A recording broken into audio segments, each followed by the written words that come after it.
करता हूँ कि आपकी जो स्कूल वाले अल्हम्दुलिल्लाह पूरे 10 से 12 साल आपकी नशोनुमा करे, इस लेवल की नशोनुमा करे कि आपके माँ बाप उनके अंदर एक कैलिबर या कैपेसिटी जो भी थी उनके पास अपनी थी, लेकिन ये लोग अलग अलग सब्जेक्ट्स के अलग अलग एक्सपर्ट टीचर्स लेकर फिर यहाँ पे शानदार बिल्डिंग कंस्ट्रक्ट करके ये बता दिए कि हमको कौम का जज्बा है, हम कौम के डेवलपमेंट के वास्ते काम कर रहे हैं। इस पॉइंट ऑफ व्यू से अगर आप देखेंगे तो इनकी जो कुर्बानी है, असल में इनकी कुर्बानी का रिजल्ट इंशाल्लाह आपको सुखहाली की या फिर कामयाबी की शक्ल में इंशाल्लाह 10th के बाद मिलता है। मगर कैसे मिलेगा? रफीक सर की तरह या आपके स्कूल के टीचर्स की तरह केयर करने वाले दूसरे टीचर्स अब आपको यहाँ पे पीयूसी में नहीं मिलते। क्यों नहीं मिलते? वजह क्या है? रीजन क्या है? उसका रीजन ये है कि जो ही 10th हो जाता है, अब 10th होने के बाद कॉलेज में जिस भी कॉलेज में भी आप एडमिशन लेते हैं, वो कॉलेज वाले ये बोलते हैं कि बेटा अब तुम आजाद हैं, अब तुम जो है इंडिपेंडेंट हो गए, अब डिसीजन तुमको लेना है, नोट्स भी सिर्फ हमारे ऊपर नहीं बल्कि खुद के ऊपर डिपेंड करना है। और इसी तरीके से आप देखते हैं अलग अलग किस्म के नए नए दोस्त, नए नए अलग अलग स्कूल्स के आपको मिलना शुरू होते हैं। उसके अंदर बहुत सारे बच्चे आपको कॉम्पिटिटिव एग्जाम्स के लिए या फिर कंपटीशन के लिए तैयार करते हैं। और होशियार रहना बेटा, खासकर ऐसे दोस्तों से कि 10th होने के बाद जो आपको ज्यादातर मिलेंगे वो बेवकूफ टाइप के या फिर नाकाम या फिर आपका करियर तबाह करने वाले टाइप के दोस्त भी मिलते हैं। तो ये जो 10 साल आपके माँ बाप, ये जो स्कूल वाले और यहाँ के तमाम टीचर्स आपके लिए मेहनत करें, अब आपकी जिम्मेदारी रहती है कि आप अल्हम्दुलिल्लाह जिम्मेदार हो गए, आप जिम्मेदार हो गए। इसीलिए जो भी बच्चे 10th पास कर रहे हैं, आपको आने वाले दिनों में ड्राइविंग का लाइसेंस भी दिया जाता है। इसी तरह इलेक्शन के लिए वोट डालने का हक भी दिया जाता है। ये बताया जाता है कि बेटा now you are the responsible, you are not studying in the school और now you are not staying in the home, you are going to lead in this society or you are going to lead this country by your own talent, by your knowledge and by your passion. This is the reason that when you are going to enter in any college or when you are going to enter to take admission in any course, you have to justify it with yourself. What I have to justify with myself, you have to justify with your talent. What you have, alhamdulillah, what your teachers, great teachers, they have found your talent and according to your talent they have started teaching to you. And the second point beta which you should never forget or you must never forget, what you must never forget, that is the dream. What I said beta? Dream. Yes. If you have the dream, then only inshallah you can start eating or you can start having the taste of the cream of the life. This is the reason that when you are going to enter in the college, do not enter in the college without any dream. बगैर किसी ख्वाब के अगर आप किसी भी college में जाते, थोड़ी देर बैठे दीजिए, बात में उठिए, आप किसी भी कॉलेज में जाते, कोई भी कॉलेज में जाते, तब कॉलेज में जाने से पहले आपका सपना पूरी तरीके से जो है डिसाइडेड रहना कि मुझे क्या बनना है और क्या नहीं बनना है। अगर आप ये सोचे कि मुझे ये बनना है, चाहे वो एरोनॉटिकल इंजीनियर हो या एरोनॉटिकल इंजीनियर नहीं है तो एआई का इंजीनियर हो, या फिर आपको मेडिकल फील्ड में जाना है या फिर लॉ फील्ड के अंदर जाना है, इन तमाम के लिए आपको पहले डिसाइड करना पड़ता है कि मुझे क्या बनना है। अगर आप ये डिसाइड करते, अपना गोल सेट करते, तब इंशाअल्लाह ताला अजीज कॉलेज के खाली 2 साल मिलते हैं आपको। कितने साल मिलते बोला है? 2 साल। कॉलेज के खाली 2 साल मिलते। इन 2 सालों के दरमियान बेटा आपकी जो 12 साल की मेहनत है, एलकेजी से लेके पूरा 10th पास होने तक, ये पूरी जितनी मेहनत करे थे, ये पूरी मेहनत का समरा या फिर आम जुबान में बोलिए ये पूरी मेहनत का डिटेल आपको पेश करना होता है इन 2 सालों के अंदर। आप बोलेंगे अरे सर ये क्या बात बोल रहे हैं, ये कैसे मुमकिन है? 12 साल हम स्कूल में पढ़े और 2 साल में कैसे हम कवर कर सकते हैं? जो भी आप साइंस पढ़ रहे, अगर आप साइंस स्ट्रीम में जाते तो साइंस स्ट्रीम के अंदर आपको वही सब्जेक्ट पढ़ने पड़ेंगे जो आपके 5th स्टैंडर्ड से आपके साइंस टीचर पढ़ाना शुरू करे, और स्टेट सिलेबस के जो टीचर है साइंस के उन्हें 7th स्टैंडर्ड से पढ़ाना शुरू करे। ये तमाम के तमाम जो भी सब्जेक्ट्स आप पढ़े थे साइंस की शक्ल में, इन्हों डिवाइड होना शुरू हो जाते। जब इन्हों डिवाइड होते तो ये 5 अलग सब्जेक्ट बन जाते, और जब ये 5 सब्जेक्ट बन जाते तब वहीं से आपको डिसाइड करना है कि shall I enter in the medical field, shall I enter in the education field or shall I enter in the law field. If you are going to understand your social subject, अगर आप अपने social subjects को समझ रहे हैं तो यकीन मानिए ना जो बच्चे भी 7th स्टैंडर्ड से 10th स्टैंडर्ड तक, खाली 7th के से लेकर 10th स्टैंडर्ड तक जो बच्चे सोशल सब्जेक्ट बने उन्हें क्या बन सकते हैं? आपको अंदाजा है अल्हम्दुलिल्लाह अगर आप सीरियसली 7 से लेकर पूरे 10 तक के और एक बार सोशल सब्जेक्ट पढ़ेंगे तो मैं बोलूंगा कि रफीक सर आने वाले दिनों में जो बच्चे ये इन छुट्टियों के दरमियान 7 से लेकर दोबारा जो है 10 तक के खाली 4 साल के किताब सोशल की अगर आप पढ़ते हैं तो आप क्या बन सकते हैं? मैं ये बोल सकता हूँ इंशाल्लाह आने वाले दिनों में नेक्स्ट आईएएस ऑफिसर या केएएस ऑफिसर या फिर कोई और बन सकता है, तो इंशाल्लाह इस स्कूल से बन सकता है। तो ये पॉइंट ऑफ व्यू से बेटा आपको डिसाइड करना है। अब आने वाले ये 2 साल जो रहते पीयूसी के, ये आपका नेक्स्ट करियर डिजाइन कर देते, ये नेक्स्ट करियर डिसाइड कर देते। तो इस पॉइंट ऑफ व्यू को अगर आप जहन में रखेंगे तब आप इंशाअल्लाह ताला अजीज साहब रसूल सल्लल्लाहु अलैहि वसल्लम का वाकया है कि अल्लाह के रसूल सल्लल्लाहु अलैहि वसल्लम बोलते ग़ज़वे के लिए माल की जरूरत है।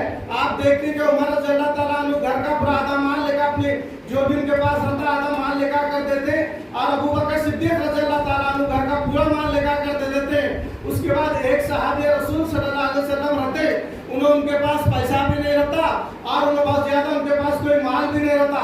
तब उन्हें बोलते हैं अल्लाह मैं क्या करूं, क्योंकि मेरे पास तो ना माल है ना मेरे पास तो दौलत है। लेकिन अल्लाह के रसूल सल्लल्लाहु अलैहि वसल्लम फरमाए, क्या फरमाए कि ये मौका है, इस मौके को मैं जाने नहीं दूंगा कि अल्लाह के हबीब सल्लल्लाहु अलैहि वसल्लम फरमाते कि जो माल है अल्लाह की राह में दे दो, अल्लाह की राह में लगा दो। तब उन्होंने फिर इंशाअल्लाह फिर आगे बढ़ते, आगे बढ़ने के बाद क्या नतीजा निकलता है? आगे बढ़ने के बाद देखते हैं तो हाथ ही उनके बाजू में नहीं रहते, यानी वो दोनों हाथ भी उनके जो टोटली कटे हुए रहते हैं या फिर उनके जिस्म पे हाथ नहीं रहते। फिर अपने आप पे गौर करने लगते हैं, या अल्लाह ये क्या मामला है, ये क्या मामला है? मौला मैं शिकायत नहीं कर रहा, हो सकता है तू मेरे गुजरे आखिरत में इंशाअल्लाह मेरे ऊपर रहम करने वाला होगा। इस पॉइंट ऑफ व्यू से फिर अपने आप का जायजा लेते हैं। जायजा लेने के बाद क्या होता है मालूम है? क्या होता है मालूम? ये होता है कि देखते हैं अपने चेहरे को और इन दांतों को। जब इन दांतों को देखते हैं तब अल्लाह का शुक्र अदा करते हैं। बेटा क्या शुक्र अदा करते हैं? ओ कलम 1-2 मिनट बैठ जाओ थोड़ी देर। तो ये शुक्र अदा करते हैं, क्या शुक्र अदा करते हैं? अल्हम्दुलिल्लाह वो ये शुक्र अदा करते हैं, या अल्लाह तू मुझे खाने के लिए ये दांत दिया है, इन दांतों का इस्तेमाल अल्लाह की राह में होगा। और रात भर इन दांतों से अपने मुंह से पानी खींचते। एक यहूदी के पास और चंद खजूर आते, और जब खजूर आते तो अल्लाह के रसूल सल्लल्लाहु अलैहि वसल्लम के दरबार में पेश किया जाता है।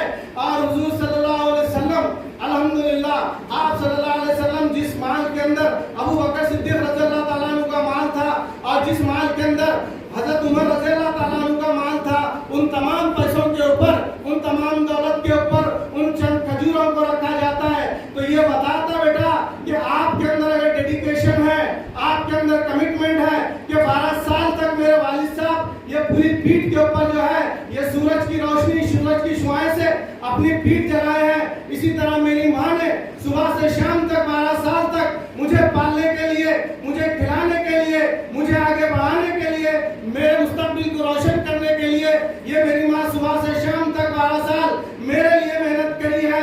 हालत यह है कि रोटियां बनाते बनाते इसके यहाँ हाथों में जो है दांत लगे हुए हैं और सर के बाल भी सफेद हो गए। तो अब मेरा वक्त है और ये मेरा मौका है कि मैं अपने वालिद की दुआओं भी इंशाअल्लाह लूंगा और अपनी वालदा की भी दुआएं लूंगा। इन दोनों की दुआएं लेते हुए उन्होंने जितना मेरे लिए काम करे 12 साल तक, आने वाले 2 साल के अंदर इंशाअल्लाह दिन के 24 घंटे रहते, कॉलेज के अंदर मैं 6 घंटे गुजारूंगा और आने वाले जितने भी घंटे रहेंगे कम से कम 10 घंटे मैं पढ़ूंगा। अगर आप ये डिसाइड करते हैं तो मैं इंशाअल्लाह मेरे को यकीन है कि आपकी माँ जो सुबह से शाम तक मेहनत करी, आपके वालिद साहब जो सुबह से शाम तक 12 साल से मेहनत करें, आप उनको एक बेहतरीन गिफ्ट दे सकते हैं। वो गिफ्ट ये है कि इंशाअल्लाह आप जिस कॉलेज में भी जा रहे बेटा उस कॉलेज के इंशाअल्लाह टॉपर बन सकते हैं। अगर आपके अंदर ये जज्बा है, आपके अंदर ये डेडिकेशन है और आप समझते हैं कि आपके माँ बाप से आप सबसे ज्यादा मोहब्बत करते हैं तो आपको उठना पड़ेगा। मुझे अच्छा ये लगा कि बच्चे जो है बाइक के ऊपर आ रहे हैं। हम भी बचपन में गुजरे हैं सर, हम भी तो भाई कौन सा ऐसा टॉपर था, भाई भी बैक बेंचर ही, मिसवा भाई बैक बेंचर ही था, नेशनल में था। अब वहाँ पे देखते तो परेशानी ये आती थी, ये जितने भी फ्रंट बेंचर्स रहते हैं हर जगह खर्चा करके बैठे हुए रहते हैं। भाई अब इनसे कम्पीट कैसा करना, इनसे क्या करना? अब नतीजा ये निकला कि फ्रेंड सर्कल बड़ा बन गया। फिर फ्रेंड सर्कल बड़ा बनने के बाद अपनी तरफ से सेल्फ स्टडी शुरू हुई, अपनी तरफ से जब सेल्फ स्टडी शुरू हुई तब पता चला कि इंसान अपने आप को उस वक्त पहचानता है जब किताबों से जो रोशनी यानी इल्म की आती है, अपने आंखों से अपनी समझ के जरिए दिल में अल्हम्दुलिल्लाह उतारता है। तब ये बात समझ में आने के बाद पता चला बाबा मुबीन या बाबा कोई और आप पीछे बैठने या सामने बैठने से फर्क नहीं पड़ता, बल्कि फर्क पड़ता अपने टैलेंट को इस्तेमाल करने से, अपने टैलेंट को इस्तेमाल करने से। तो ये वक्त आ गया जिस तरीके से तुम गाड़ी लेकर आ रहे थे ना, उस तरीके से कॉलेजेस के अंदर, स्कूल्स के अंदर आप रेडी हो जाओ और ये तय कर लो कि सर हम बाइक चलाने के अंदर हमारे पास इतना हिम्मत है, कभी कभी तो हाथ छोड़ के भी हम इंशाल्लाह चला लेते और कभी कभी कट तो इस अंदाज से मार देते कि सामने वाला अच्छा जाने वाला गिर जाना। हमारे अंदर ये कॉन्फिडेंस है। ये कॉन्फिडेंस क्या करेंगे? अब ये कॉन्फिडेंस पढ़ाई की तरफ आएगा। जब ये कॉन्फिडेंस आपका पढ़ाई की तरफ आएगा तब नतीजा ये निकलता है कि आप किसी भी फील्ड में जो इंशाल्लाह ताला आप उस फील्ड के टॉपर और उस फील्ड के इंशाल्लाह एक जबरदस्त शख्सियत बन सकते हैं। उसके बाद दूसरी और एक दो तीन पॉइंट्स हैं जो मैं आपके सामने यहाँ पे इंशाल्लाह शेयर कर रहा हूँ। वो ये है कि ये स्कूल से कितने टन के बच्चे इधर हाथ उठाइए, लड़कियां भी इसमें आप करके कितने जी कितने लोग बनना चाहने टॉपर स्कूल के डिस्ट्रिक्ट के कितने बनना चाहते? अरे आप जो डिस्ट्रिक्ट के रीजन के कितने बनना चाहते? रीजन के छोड़ दो, कर्नाटक के टॉपर कितने बनना चाहते? कर्नाटक के टॉपर कम से कम 7 लड़कियां बनना चाहती है, एक लड़का गालिबन डर रहा था। और यहाँ मैं आपको बता रहा हूँ, आप लड़कियां अपनी जगह हैं, आपकी सलाहियतों को सलाम, लेकिन ये क्लास के बाद, आज के बाद अगर आप अपनी जिंदगी का मकसद बना लेते हैं कि आने वाले दिनों में स्कूल का टॉपर का कंपटीशन बहुत हुआ सर, पुराना हुआ, अब मुझे स्कूल का टॉपर नहीं बनना है तो कहीं का टॉपर बनना है, मुझे कर्नाटक का टॉपर बनना है। अगर आप ये जज्बे के तहत इंशाअल्लाह पढ़ाई करते हैं तब क्या होता है? सबसे पहला काम ये होता है कि यहाँ से जाते ही आप अपना रिवीजन शुरू कर लेते हैं। तो एग्जाम में अगर आप अभी भी आपके लिए बेहतरीन टाइम है टॉपर बनने का, तो इसके लिए आप ज्यादा से ज्यादा अपने जो भी उसका सिलेबस है रिवीजन कीजिए और रिवीजन के साथ एक सीनियर को या सीनियर को नहीं तो अपने टीचर्स को रोजाना मॉक टेस्ट लेना। रोजाना जैसे एग्जाम में होता है वैसे मॉक टेस्ट लीजिए। अरे भाई क्यों लेना सर, हम ऑलरेडी पढ़े हुए हैं, हम ऑलरेडी अल्हम्दुलिल्लाह हमारे नॉलेज है, इसलिए लेना बेटा। मैं अभी जो थोड़ी देर पहले बोला कि 12 साल से आप अपने माँ बाप से मोहब्बत करते नहीं करते? कितने लोग हैं जो माँ बाप से नफरत करते? अल्लाह को नहीं करते, तो सबके सब मोहब्बत करते नहीं करते? अब उनको खुश करना चाहिए नहीं करना चाहिए? जब उनको खुश करना चाहिए तो मैं तो बोलता हूँ खुश नहीं करना, उनको रुला देना। अरे सर ये क्या बोल रहे हैं आप, रुला देना? जी हाँ बिल्कुल, उनको रुला देना आपकी कामयाबी से। आपके माँ बाप इस लेवल पे, मेरा बेटा मेरी बेटी अल्हम्दुलिल्लाह इस लेवल से पढ़े कि मैं मेरे खानदान में पहली बार देख रहा हूँ कि मेरी औलाद की फोटो न्यूज़पेपर में भी आ रही है, टीवी चैनल्स के अंदर भी आ रही है और यहाँ का मिनिस्टर भी अल्हम्दुलिल्लाह को इनाम दे रहा है। तो ये काम हो सकता है और ये काम 10th के उन बच्चों के हाथों में है। अगर आप अपने गाँव में मोहब्बत करते हैं, भारत से मोहब्बत करते हैं, तो आप डिसाइड कर लीजिए कि we are going to become the topper not only in Gulbarga but in the whole Karnataka. तो ये कुछ पॉइंट्स थे मैं आपके साथ शेयर करा और दिल चाह रहा है कि बोलूं, लेकिन वक्त इजाजत नहीं देता रफीक भाई के सामने बोलने के लिए। मुझे भी थोड़ी झिझक होती है। क्यों होती है? क्योंकि मैं इनके जैसा गैर मामूली मुखलिस बंदा अल्हम्दुलिल्लाह इतनी जगह फिरने के बाद भी मैं ये पूरी जिम्मेदारी से बात बोल रहा हूँ। इनकी तरह मैं मुखलिस नहीं देखा जो अपना करियर छोड़ के अपनी पूरी कोशिशों के साथ साथ ही अपना पैसा लगा के खूब खर्चे में आके बंदा ये स्कूल चला रहा है। तो इस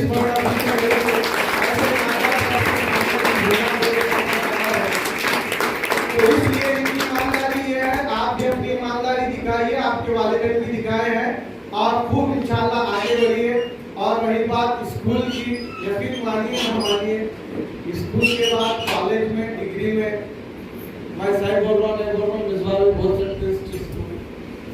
हजारों दोस्त आते हैं, कईयों आते हैं कईयों जाते हैं, लेकिन जो स्कूल के दोस्त रहते हैं वो दोस्त हमेशा रहते हैं।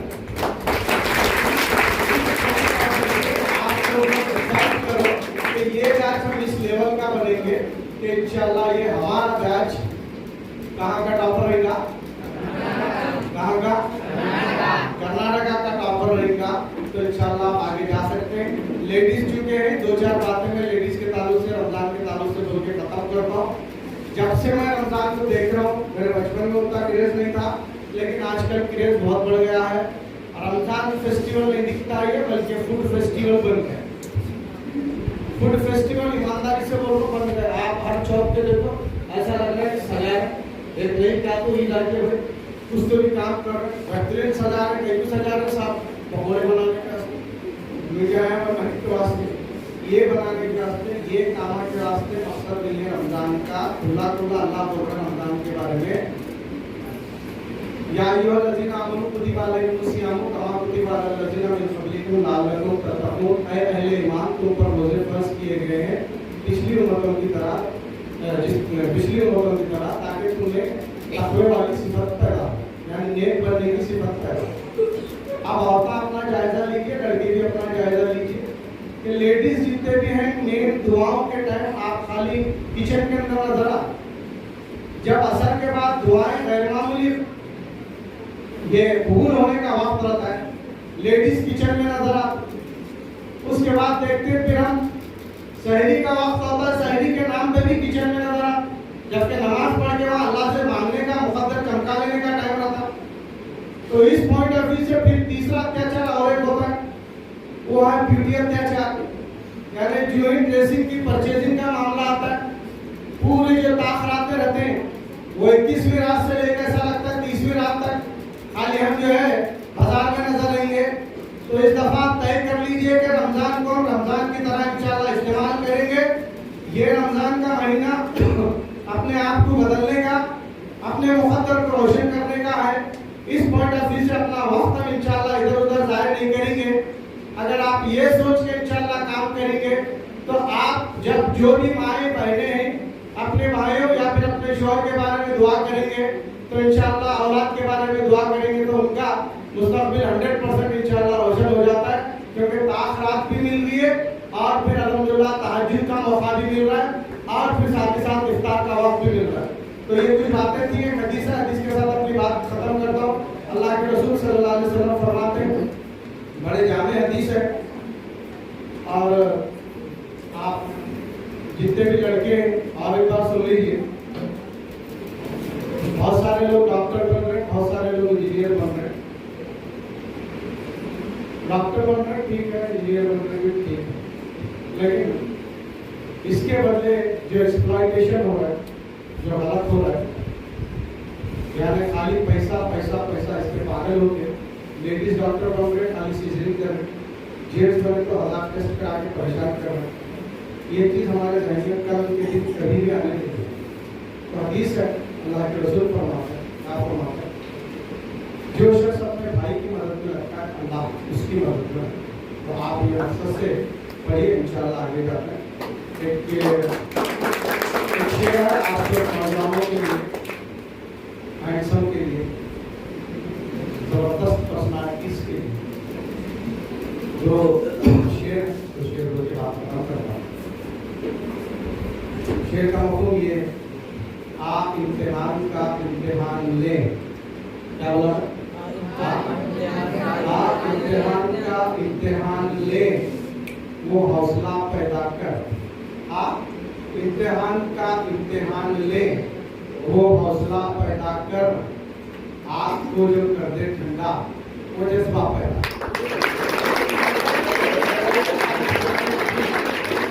की बातें सभी करते हैं, मगर भाव दौर वो भाव टाइम खाली लड़कियां टॉपर बनते हैं। अब ये तय कर लेना कि आने वाले टॉपर, आने वाले टॉपर, तो ये आगे का शेर आपके लिए खुसूसन है। मसाइल की बातें सभी करते हैं, मगर जो मसले में हल देके वो नजर पैदा कर शुक्रिया आप तमाम का।